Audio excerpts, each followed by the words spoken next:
stuff, because we don't teach it till February. So they don't, like, they're getting hit with those questions a lot, but how do you, so it's just how our curriculum's set up versus what a lot of those questions are, that they just don't get that yet. And so we kind of take a hit now, almost every year, that our winter, our 6th grade doesn't appear to hit our growth, and then our spring, they skyrocket because they've got it all now. And so that's just kind of how it works. But what we were super excited about is that we blew the projected growth for the other 2 grades way out of the water. And 6th grade in the other 3 disciplines, less the data analysis, all of them grew. So it's not, it's just that one area. So if that one area goes down, then projected growth doesn't look like we met. The blue line on your left graph, that is the mean for what group of kids? Oh. Everyone who takes maps. So Nebraska, The whole, anybody that takes maps. Anybody that uses the end of program map, that's a national thing. Okay, that's what I was. Yeah. So we're doing well. Yeah. So do you have the 2019 norm?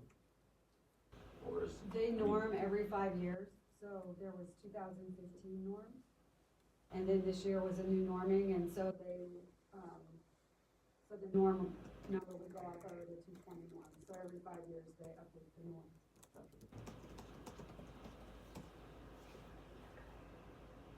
Okay.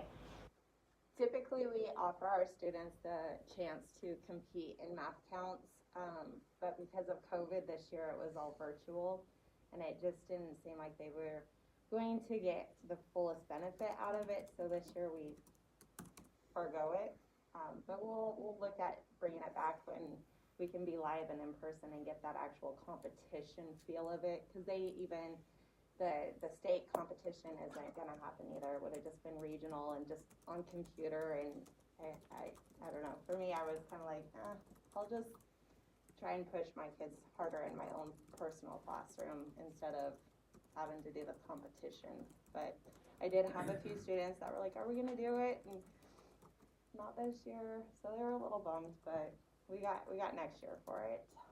And math counts is kind of like a quiz bowl, but for math, but not as exciting. They don't like hit a buzzer and say it out loud. They just like sit at tables and write, and then they judge who did the best. So they get like awards at the end and things like that. So it's not a quiz bowl thing. Pretty much just taking a test is what the kids kind of feel like. There is one portion of it where, as a team of 4, they actually can talk together and work on 10 problems, and that part gets a little bit more exciting for them.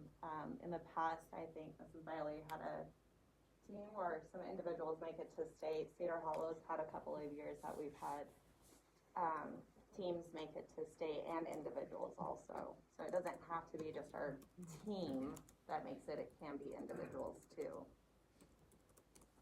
And then we just thought you guys might be interested in what we do when we meet on Wednesdays. So we just kind of wanted to share with you what we're working on when we meet.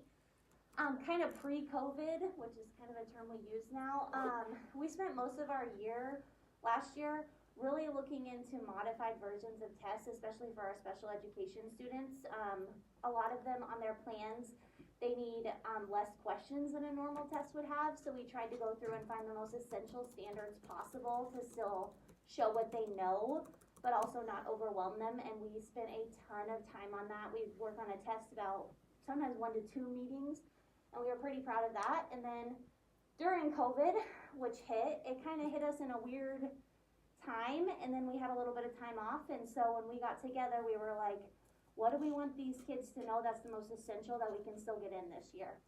So we met and we spent a lot of time just figuring out what can we get to at the end of 6th grade, what's the most important